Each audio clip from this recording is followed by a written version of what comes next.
अस्सलामुअलैकुम। मलेशिया समेत मुसलमानों की हकीकी आवाज बन गई OIC भी समिट के खिलाफ मैदान में। तुर्क सदर कहते हैं अगर पाकिस्तानी वजीर आजम इमरान खान भी इस समिट में शिरकत करते तो ज्यादा खुशी होती। दोस्तों आज की वीडियो में इन तमाम बातों को डिटेल से डिस्कस करेंगे, लेकिन वीडियो में आगे बढ़ने से पहले आपको बताते चलें कि आप देख रहे हैं अपनी दुनिया टीवी। वीडियो को व्हाट्सएप, फेसबुक और दीगर सोशल मीडिया पे जरूर शेयर करें। लाइक करने के साथ साथ हमारे चैनल को भी सब्सक्राइब करें और साथ में घंटी के निशान को दबाना मत भूलें। कमेंट बॉक्स में पाकिस्तान जिंदाबाद, पाक फौज जिंदाबाद, ISI के गुमनाम हीरोज को सलाम और कश्मीर बनेगा पाकिस्तान का नारा जरूर कमेंट कीजिएगा। दोस्तों मलेशिया के वजीर आजम महातीर मोहम्मद का कहना है कि दुश्मनाने इस्लाम से अपने तहफ़्फ़ुज़ के लिए गैर मुसलमों पर इन्हिसार खत्म करना होगा। मलेशिया में मुस्लिम ममालिक के मसाइल के हल के लिए कुआलालंपुर सरबराह इजलास से खिताब करते हुए महातीर मोहम्मद का कहना था कि हमें इस्लामोफोबिया से निमटना है, मगर इसके लिए हमें अपनी खामियां भी दूर करना होगी। महातीर मोहम्मद का कहना था कि इस कॉन्फ्रेंस का मकसद मुसलमानों की मुश्किलात और इनके मसाइल की वजूहात की असल वजह जानना है। महातीर मोहम्मद का कहना था कि तरक्की की दौड़ में पीछे रह जाने की वजह से मुसलमान गैर मुसलमों के रहमो करम पर हैं, इसलिए अपने मसाइल के हल के लिए हमारे पास इसके सिवा कोई रास्ता नहीं कि हम जल्द से जल्द तरक्की का सफर तय कर लें।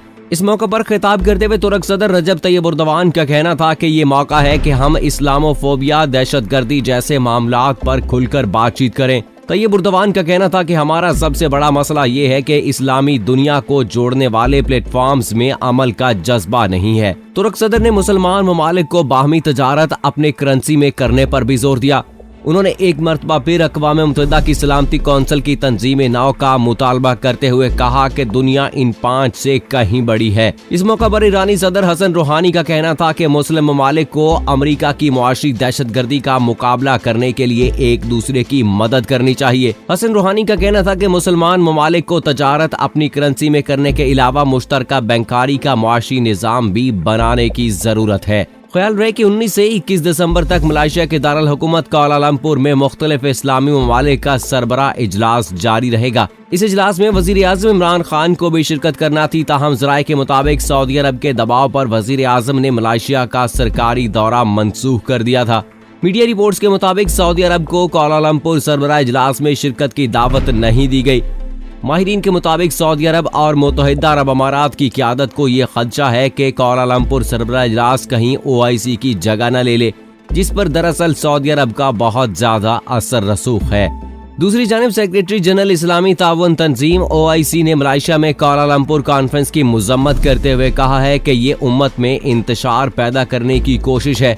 अरब मीडिया के मुताबिक अपने बयान में OIC के सेक्रेटरी जनरल डॉक्टर यूसुफ उल असीमीन ने कहा है कि मलेशिया में महदूद इस्लामी सरबराह कॉन्फ्रेंस के इनेकाद की मजम्मत करते हैं। OIC से बाहर की मुलाकातों से मुस्लिम उम्मा की पोजीशन कमजोर होगी।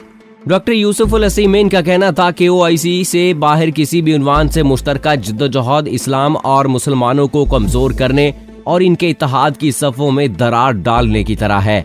उन्होंने खबरदार किया कि OIC के प्लेटफॉर्म से बाहर की मुलाकातों से आलमी बरादरी के सामने मुस्लिम उम्मा की पोजीशन कमजोर होगी। उनका कहना था कि OIC ही तमाम मुसलमानों की मुत्तहिदा तंजीम है। इसका तरीकाकार इसके दायरे में किसी भी किस्म के इजलास का मौका मुहैया करता है, इसीलिए मुश्तरका जिद्दोजहद OIC के दायरा कार में ही रहते हुए की जानी चाहिए। वाज़ेह है कि मलेशिया में मुस्लिम ममालिक के मसाइल के हल के लिए कुआलालंपुर सरबराह इजलास जारी है, जिसमें तुर्की, ईरान और कतर समेत मुख्तलिफ ममालिक के सरबराहान शिरकत कर रहे हैं। ताहम इस इजलास में सऊदी अरब को शिरकत की दावत नहीं दी गई। माहिरीन के मुताबिक सऊदी अरब और मुत्तहिदा अरब अमारात की क़यादत को यह खदशा है कि कुआलालंपुर सरबराह इजलास कहीं OIC की जगह न ले ले, जिस पर दरअसल सऊदी अरब का बहुत ज्यादा असर रसूख है। इस इजलास में वजीर आजम इमरान खान को भी शिरकत करना थी, ताहम ज़राए के मुताबिक सऊदी अरब के दबाव पर वजीर आजम ने मलेशिया का सरकारी दौरा मनसूख कर दिया है। दोस्तों बात करते हैं कुआलालंपुर समिट में ना जाकर पाकिस्तान ने क्या खोया क्या पाया। तो इस समिट में मेजबान मुल्क मलेशिया, पाकिस्तान और तुर्की की शिरकत को आलमी बरादरी खास तौर पर आलम इस्लाम खसूसी अहमियत दे रहा था, लेकिन ऐन वक्त पर 3 बड़े इस्लामी ममालिक का ये इत्तेहाद किरची किरची हो गया। जिस जोशो खरोश के साथ इस समिट में शिरकत की तैयारियां की जा रही थी, सऊदी शाह की एक ना से वो सारा जोशो खरोश हवा हो गया है। कौमी और बैनुल-अक़वामी मंजरनामे पर होने वाली तब्दीलियों को देखकर लगता है कि पाकिस्तान इस वक्त अजीब सूरत हाल से गुजर रहा है, ऐसी सूरत हाल जिसका हल शायद खुद इसके पास नहीं है। खारजी तौर पर मुख्तलिफ ब्लॉक्स का हिस्सा बनने की ख्वाहिश रखने के बावजूद पाकिस्तान खुद से अपने तौर पर फैसला नहीं कर पा रहा, और अगर दाखिली तौर पर देखें तो इदारों के दरमियान बज़ाहिर नजर आने वाले खिंचाव के सबब मुल्क की तरक्की और खुशहाली का सफर मुतासिर हो रहा है। कोलालमपुर समिट का इनेकाद पिछले कई सालों से हो रहा है, जिसमें तुर्की, ईरान, पाकिस्तान और दीगर इस्लामी ममालिक के वज़ीर खारजा और सरबराहान मुमलकत शिरकत करते हैं, मगर शायद इस बार इस समिट में कुछ खास होने वाला था। यही वजह है कि इसमें न सिर्फ सऊदी अरब ने खुद शिरकत से वाज़े तौर पर इनकार कर दिया, बल्कि जिन जिन ममालिक पर इसका असर चलता था इनको भी रोक दिया। कहानी शुरू होती है कि सितंबर में अक़वाम मुत्तहिदा की सलामती कौंसिल के इजलास से, जिसमें कई इस्लामी ममालिक के सरबराहान शरीक हुए, लेकिन सारा मेला इमरान खान, तैयब उर्दवान और महातीर मोहम्मद ने लूट लिया। इस इजलास में तीनों बरादर इस्लामी ममालिक के सरबराहान ने इत्तेहाद और ताल्लुकात को मजीद आगे बढ़ाने पर इत्तफाक किया, और ये फैसला भी हुआ कि इन चैलेंजेस से निपटने के लिए ये तीनों ममालिक एक ऐसे मुश्तरका टीवी चैनल शुरू करें जो पूरी दुनिया तक न सिर्फ वाज़े मौक़िफ़ पहुँचाए, बल्कि दुनिया भर में इस्लाम के खिलाफ फैलाए जाने वाले मनफी प्रोपेगेंडे को भी भरपूर जवाब दे सके। वहाँ जो सफर खत्म हुआ उसे कोलालमपुर समिट में वहीं से शुरू करना था, और इस सफर में मजीद कई इस्लामी ममालिक को शामिल करना था ताकि इत्तेहाद और इत्तफाक पैदा किया जा सके। मगर इस पूरी सूरत हाल को सऊदी अरब ने अपने लिए खतरा महसूस किया और ये माहौल बनाया कि जिससे ये समिट इस्लामी ताउन तंजीम को गैर फाल करने या इसकी जगह लेने के लिए बुलवाई गई है। सऊदी अरब को ऐसा लगता है जैसे इस समिट की सूरत इस्लामी दुनिया का नया ब्लॉक बन रहा है जो OIC की जगह ले लेगा, और इसी तरह इस्लामी ममालिक की क़यादत का ताज सऊदी अरब के सर से उतरकर इस नए ब्लॉक के ममालिक को हासिल हो जाएगा। बल्कि गुज़श्ता रोज OIC के सेक्रेटरी ने यह बयान भी दे दिया कि OIC के प्लेटफॉर्म से बाहर किसी भी किस्म का इजलास बुलाना इस्लाम और मुसलमानों को कमजोर करने के मुतरादिफ है। हाल ही में सऊदी अरब और मुत्तहिदा अरब अमारात की माली इमदाद ने पाकिस्तानी वज़ीर आज़म को मजबूर कर दिया कि वो जद्दा जाकर वाज़े करें कि ये सारी सूरत हाल क्या है, या तो शाह को कायल कर ले या फिर अपना इरादा बदल ले। और वही हुआ जिसका डर था। इमरान खान ने अपना मौक़िफ़ कामयाबी से समझाने की बजाय सऊदी अरब की बात मनोवन मान ली। हालांकि कोलालमपुर में सजने वाली महफिल असल में इमरान खान के लिए ही सजाई गई थी और वही इसके दुल्हा थे, मगर दुल्हा मियां ने ही महफिल में शिरकत से इनकार कर दिया।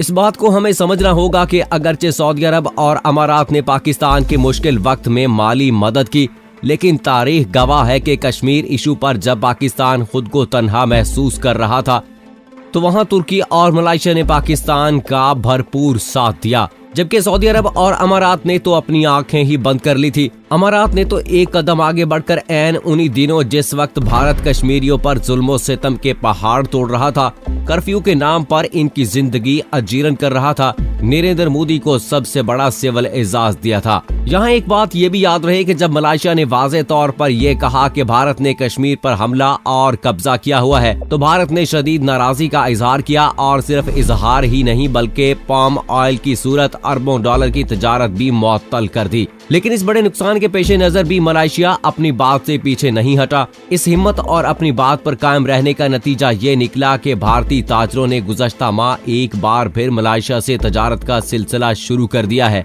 दोस्तों, मैं जाती तौर पर समझता हूँ कि पाकिस्तान ने पाया तो कुछ नहीं बल्कि समिट में ना जाने का फैसला करके पाकिस्तान ने हम ख्याल दोस्त इस्लामी ममालिक की हमदर्दी, उनकी दोस्ती और इनके ताउन को शायद खो दिया है।